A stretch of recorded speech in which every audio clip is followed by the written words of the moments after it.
Hey, Chris and Katie, I'm testing my audio. Can you guys hear me?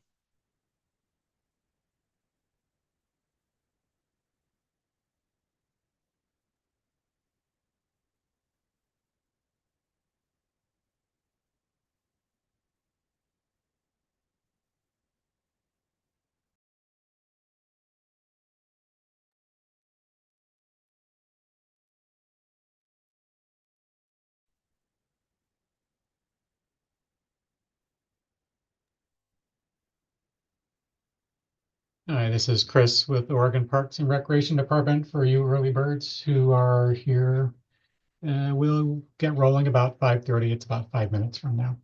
Thank you.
Chris and Katie, can you guys hear my audio?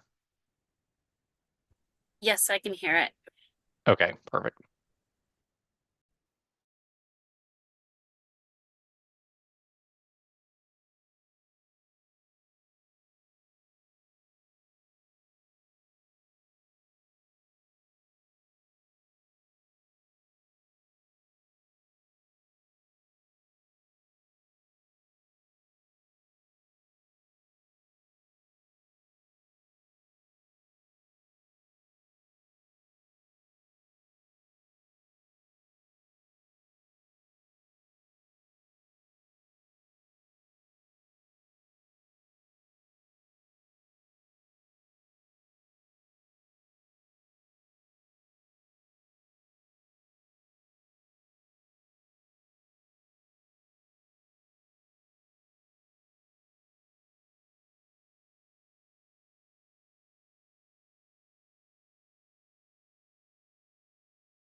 Hi, this is Chris with the Oregon Parks and Recreation Department.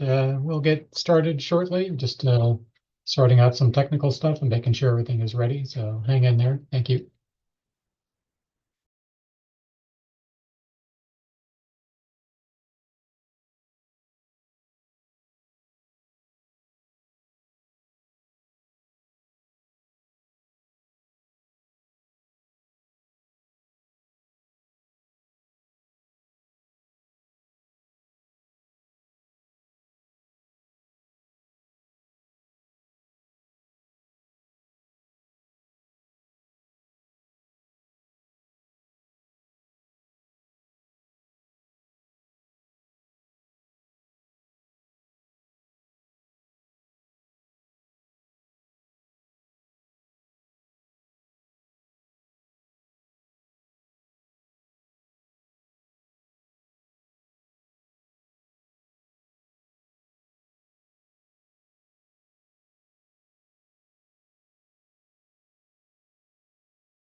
Yeah, thanks for joining us. We're working on getting the meeting rolling. Just bear with us for a couple of minutes. We'll be started shortly. This is Chris with Oregon Parks and Recreation Department. Thanks a lot.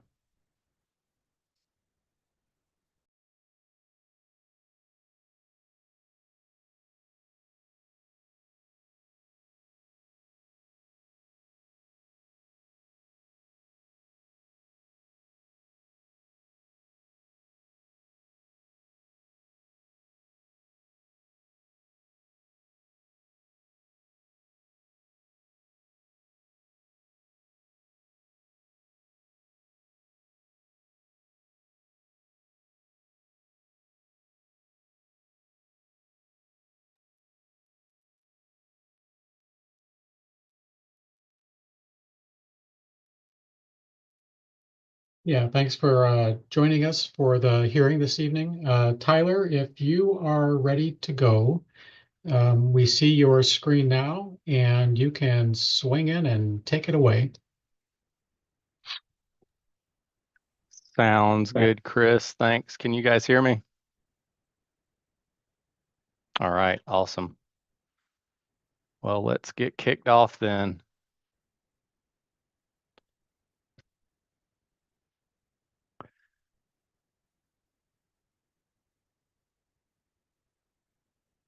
Good evening. My name is Tyler Blanchette. I'm the Ocean Shore Permit Coordinator for the Oregon Parks and Recreation Department. I'll be running the hearing tonight. Also with us from the department is Chris Havel, Associate Director, Katie Gauthier, Government Relations and Policy Manager, and Allison Mangini, Administrative Specialist. Before we begin, I want to advise all attendees that we are recording the hearing this evening. For everyone except agency staff and the applicant, your microphone is muted until it's time to testify. When your name is called, we will allow you to unmute your microphone, which is normally done by tapping the microphone symbol on your screen. If you're joining us by phone, you can unmute by typing *6 on your phone's keypad. This hearing is an information gathering session and provides an opportunity for OPRD to hear directly from the public on the application materials submitted by John and Renee Laud. The application seeks approval for the construction of a 150-foot-long riprap revetment, which serves as an erosion control measure. The project site is on the Ocean Shore State Recreation Area, located west of 7907 Highway 101 North in Yachats, Oregon.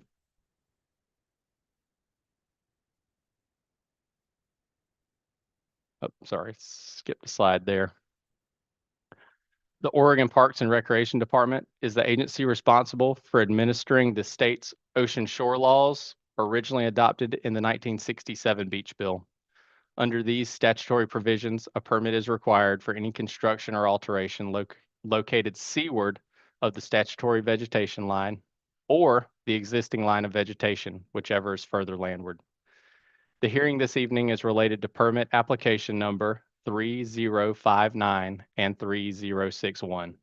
OPRD received more than 10 requests for a hearing during the public comment period that ended December the 7th, which means a public hearing is required under Oregon Revised Statute 39650, Section 3. No decision will be made on this application tonight.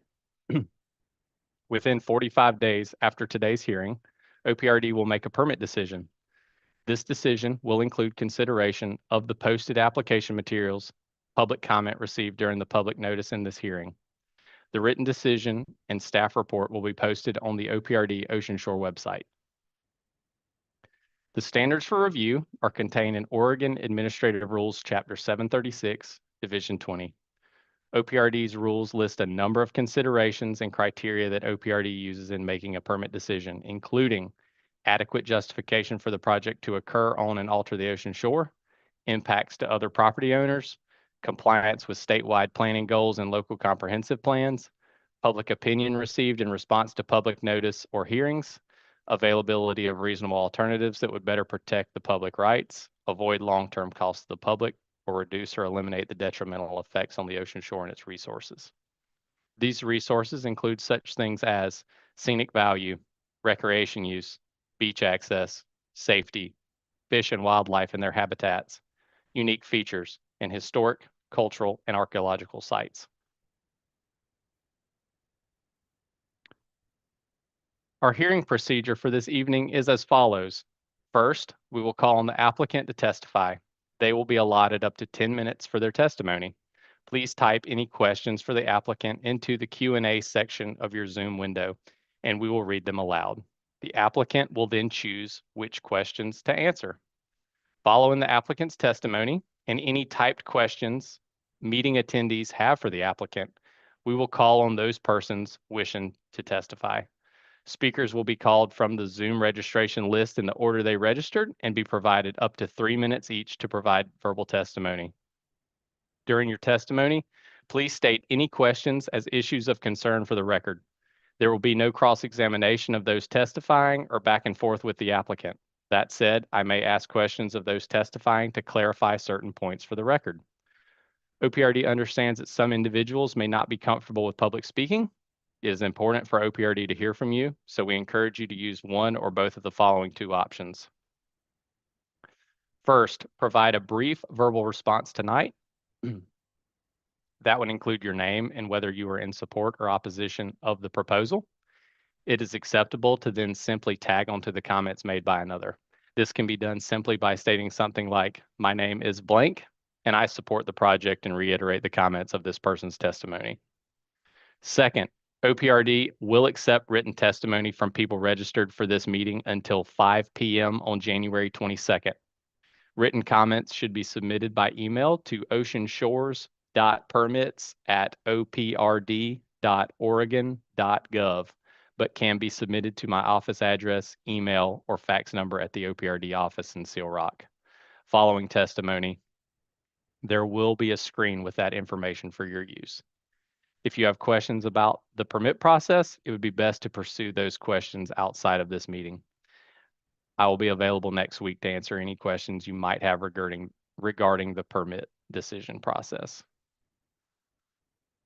At this time, I would like to ask the permit applicant or their representative to come forward and present.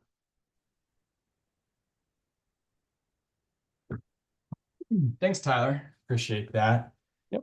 Thanks, Steve. So for the record, my name is Stephen Leidy. I'm a land use attorney at Miller Nash. And I'm here tonight on behalf of the homeowners, John and Renee Lottie. My comments will be pretty brief. We've submitted, hundreds of pages of analysis with the applications. And I note there was only one substantive issue that's specific to this property that was raised in the public comments. So the property at issue is located in Lincoln County on Tillicum Beach. And let me share my screen here. Okay. All right. Can everybody see that? Oh, all right. Let's see here. All right. Tyler, can you see the slideshow? Yes, sir. All right. Thanks, Thank Steve. you. All right. So the home is located on Tillicum Beach, about midway between Waldport and Yachats. And in their application, the Lotties request permission to construct a riprap structure along the rapidly eroding ocean bluff fronting their home. But this isn't your typical application or your typical bluff. As you can see in these pictures, the bluff is experiencing not only rapid undercutting and crumbling away, but it's actually collapsing and losing blocks in the 15 to 20 feet in dimension. I mean, the size of semi trucks. And even worse, the bluff erosion and collapse is accelerating. So here in these pictures, if you use the fence on the northwest part of the property as a reference point, you can see that between July 2022 and January 2024, the bluff eroded significantly. In fact, in that 18 months, it fell back almost 8 feet. In the next slide, this is just a little bit further south. You can see the fence there in the left-hand corner of the top picture. And this bluff face experienced similar erosion in just a couple months last winter. You can see that the bluff face fell back approximately 2 or 3 feet with the vegetation hanging out over the edge now.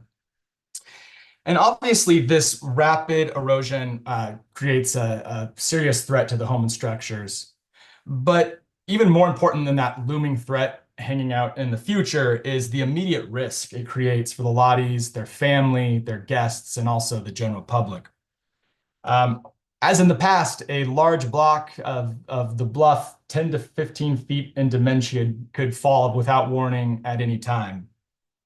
Even smaller rocks falling from the top of the bluff to the beach below could seriously injure or kill someone. As you can see in this picture below, or on this slide, that like many crumbling bluffs on the ocean shore, people do not heed the warnings of staying off the crumbling bluff face or the blocks that fall below. So the Lotties are also particularly concerned about the safety of those individuals that are camping at the adjacent Tillicum Beach campground. Individuals often will trespass across their property along this fence to reach the closer beach access rather than going all the way to the north down to the other end of the park. These individuals have typically gone along the bluff edge, staying away from the home. But from the top, you can't tell that the bluff is undercut, that the vegetation is hanging out over the bluff face, maybe 5 to 10 feet. And so if these individuals would take a wrong step or the bluff edge was to give away, they could fall 20 to 25 feet to the beach below. In short, the immediate threat to persons, to human life, and the looming threat of a total destruction of their home warrants the approval of the proposed revetment. We've set out in exhaustive detail in the application materials how the proposal meets all of the other application criteria. But before closing, I did want to address the one substantive issue that was raised in the public comments. One commenter suggested that the home could be relocated as a possible mitigation to the bluff collapse and erosion. The first point is that would do nothing to address the risk to human life. But even in regard to the structure, there's simply no place to move the home. The property is subject to a front yard setback of 20 feet, which would be from the southeast property line.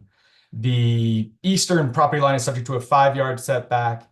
And then the septic has its own, the septic field has its own setbacks, which are 10 feet for building foundations and then 50 feet for grading cuts, which you would need to do anywhere you wanted to move the building foundation. So with that, I'll go ahead and wrap up. We look forward to hearing what the public has to say and can answer questions in writing following the hearing. Thank you. All right. Thank you, Steve. Once again, my name is Chris with the Oregon Parks and Recreation Department. There are no questions in the Q&A, so I'm going to move on from that. We will begin hearing testimony from the public now. When your name is called, give me a beat to enable you to unmute your mic. So I've got to do that first, and then you'll need to unmute your mic. And you'll see a timer up on the screen giving you your time. So upon being called, and being able to unmute your mic, state your name and address clearly for the record. Keep your testimony to 3 minutes. You'll see a timer up on the screen. If you exceed that time, I may jump in and warn you. I may have to mute you if it goes on too much longer past that. Use that timer for your reference and pace yourself. So give me a moment. And I'm going to call people up in the order that they registered. So it's going to seem like it's jumping around, but that's it's not alphabetical. It's in the order that they were registered. So first up, and I apologize in advance if I mangle a name. It's one of my special skills. But Eric Riston.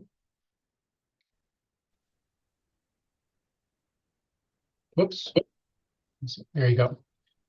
Okay, and give me a moment to get your timer started here, and Sure. you'll be good to go.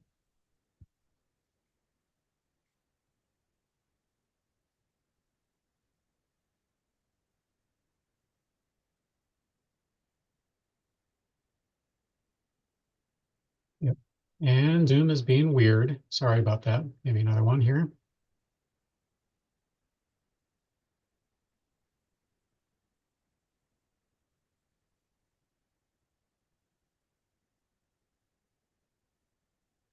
Yep. All right. Just gonna do it the easy way then. Sorry about that.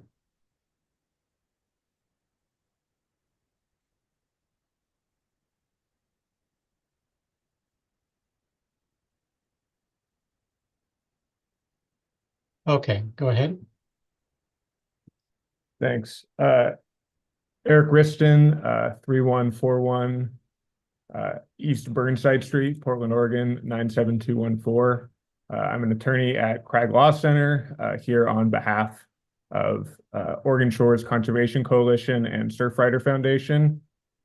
I think you're going to hear tonight from folks on why the impact of the structure is such a threat to the public. And I want to zoom in on just a couple of specific issues here, but there's a lot more detail in Oregon Shores and Surfrider's comments. The first issue is that OPRD's permitting standards are really clear that the agency cannot approve a permit that will have any detriment to public recreation opportunities. That's a pretty strict standard, and it's not balanced with other impacts or the need for the project. A proposal cannot be a detriment to recreation on the beach in any way, shape, or form. And as you've already heard tonight, and I'm sure we'll hear more, and as Oregon Shores and Surfrider have outlined in their comments, this project will have a detriment on public recreation on this beach. It's a popular area of beach adjacent to a public campground. You saw in the photos that we just saw, people are there, whether it's safe or not in the specific spots there are. This is a frequented spot of beach. And the structure at issue proposes to take up a sizable portion of that beach. And those are really all the facts that are necessary to deny this application. It will have an immediate detriment on public recreation on this beach. Additionally, OPRD is required to consider both the present and the prospective need for conservation of the beach's resources. And while the application discusses at length why rising sea levels support its need for this structure, it doesn't discuss the prospective impact that those rising sea levels will have on the beach in combination with the revetment, which will inevitably lead to hastened erosion and eventually the disappearance of the beach. Then, despite the threat that this structure poses to public recreation, the application's consideration of the alternatives to avoid that impact are shallow and insufficient. I think you just saw there was a discussion of it from the applicant's attorney at the end there, and it still isn't really clear why exactly, the garage couldn't be shifted or moved. And I think it's admitted in the application that cost was explicitly a factor in that, which triggers under OPRD's rules the requirement to get a cost estimate, which was not included in this application, which is just another reason this application must be denied. Thank you for the opportunity to testify. That's all I have. All right. Thank you. I don't see you on the list, but I'll call your name anyway. Charlie Plyben.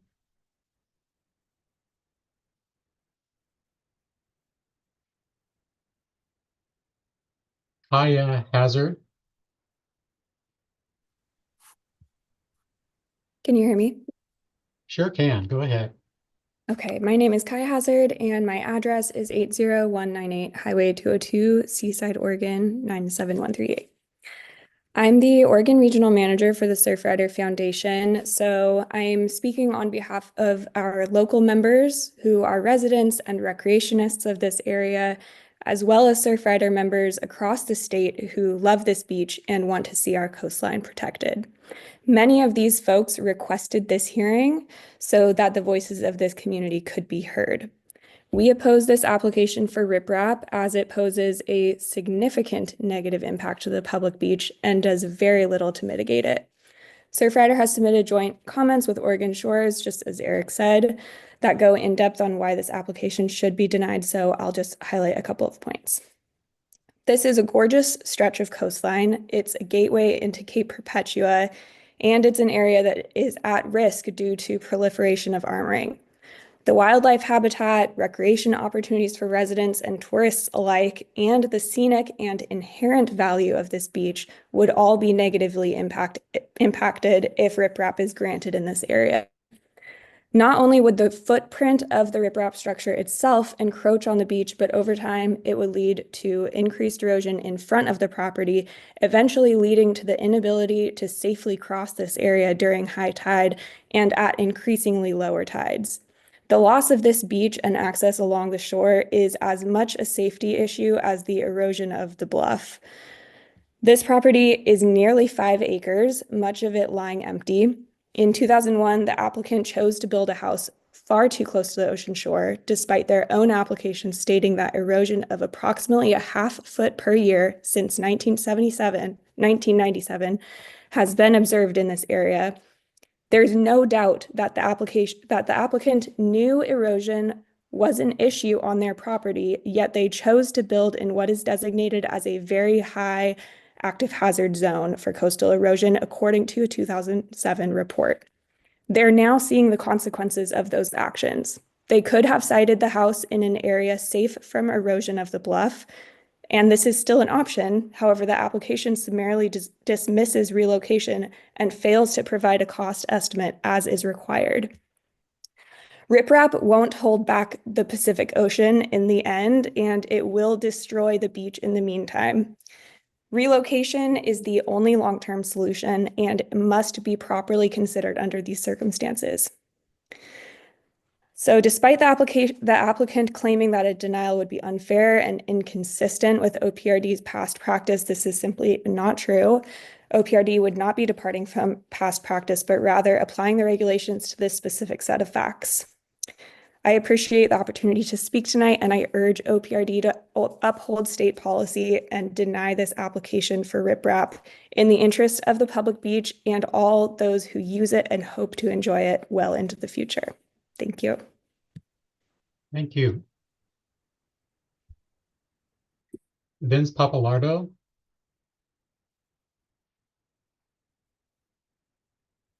It's Papalardo, 4624 Northwest Cherokee Lane, Newport, Oregon. I, like others, are concerned about the erosion of the beach. Should riprap occur? I've been in Lincoln City where riprap occurs, and at medium tide, you can't get past the riprap, and it's very dangerous to walk on the riprap that is slippery with tides coming up at you. I don't want to see this happen to this beach. I know that there's a lot of riprap already over this beach. I walked it this last weekend. Should never have happened in the first place. If you think I don't have a vested interest in this, my front door of my house is 150 feet from the tide line. I knew that when I bought the property 20 years ago. And should I suffer the same consequences, I will either abandon my property or relocate it. And that's what I think these people should do as well. I'm also curious to know that through this process, they knew about this ahead of time. So more the case, they already knew that this was a possibility. So even more so, I am fervent that this is just a natural consequence and that they should just take their lumps and go with it. Let nature take its course. Thank you. Thank you. Woody Dukes.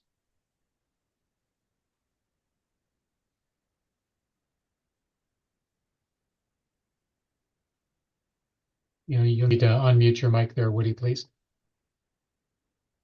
Do I do that with a space bar? You certainly do, and we can hear you now. Thank you. Okay. My name is Woodrow Dukes, 5496 Neal Avenue, Ballport, Oregon. I think I'll save my remarks for written and then submit. All right, thank you so much.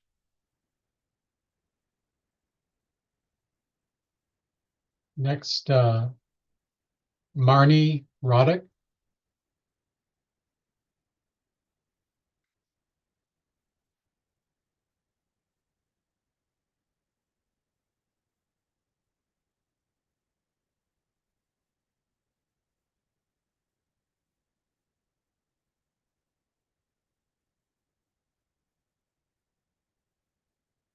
Sorry about that, Marnie. It gave you the power and then it took it away magically. If you're still with us, go ahead and unmute your mic and you can speak.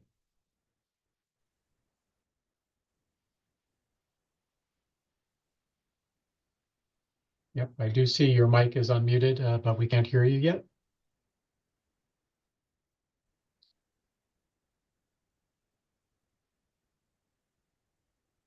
It's possible your mic isn't working. I'm going to leave you up there.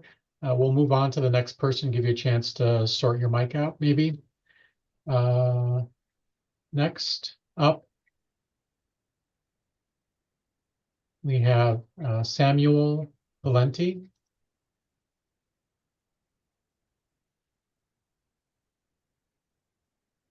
And Samuel, I can see you up. You'll need to unmute your mic. There you go. I'm just a concerned citizen listening in. Thank you. Okay, if you do want to submit written testimony, there'll be information about that when we get to the end. You bet. Thank you. Sure, thank you. Marnie, are you able to get your mic working yet?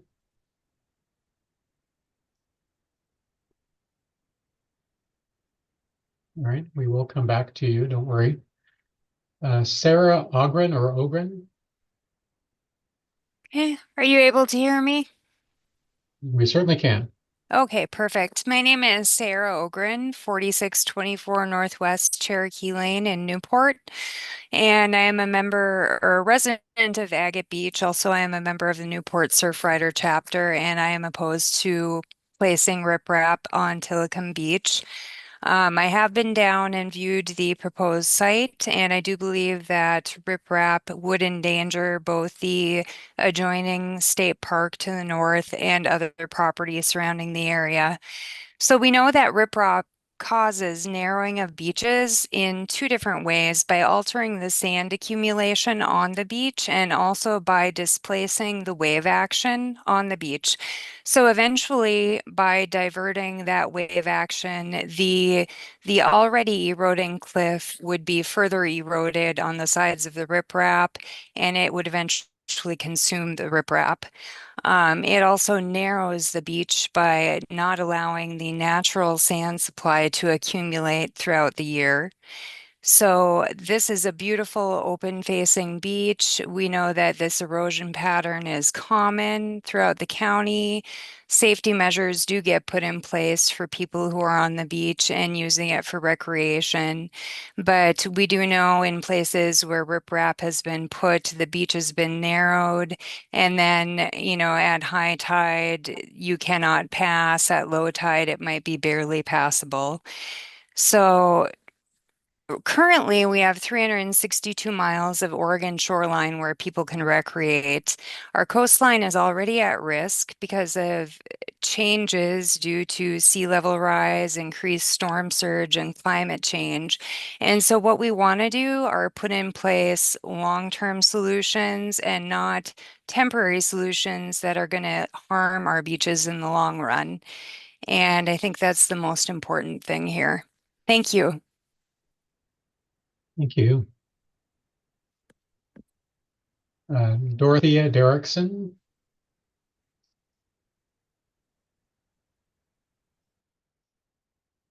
I'm just here to listen. All right, Can thank you hear you. me? Yes, sure can. Sorry about that. And John Loudy.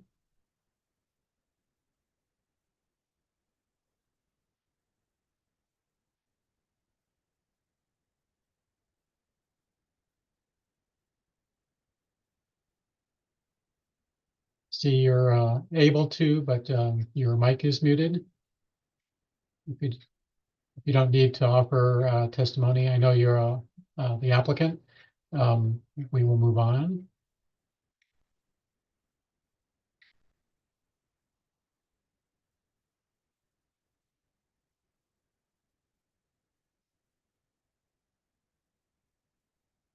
Daniel Kaufman.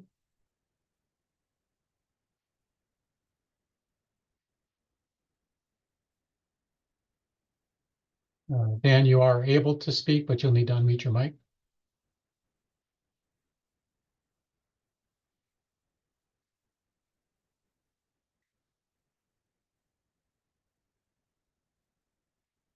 We'll come back to you in a moment. That exhausts the list I have here. If you're here and you wish to speak, you can raise your hand. There's a button for that in your Zoom screen. It's normally at the bottom. Sometimes it's at the top, so look both places. If you would like to speak here tonight, go ahead and raise your hand.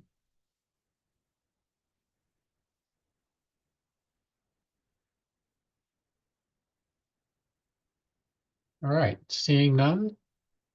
Tyler, I'll kick it back over to you.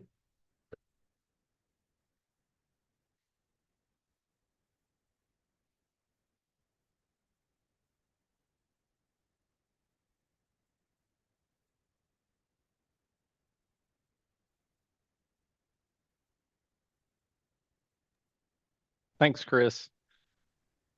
And thank everyone for participating. I'm now going to close the hearing. However, as stated earlier, your written testimony will be accepted until 5 p.m. on January 22nd, 2025. And if you want more information, you guys should be able to see it on your screen now. And there's a link to the application materials, and you can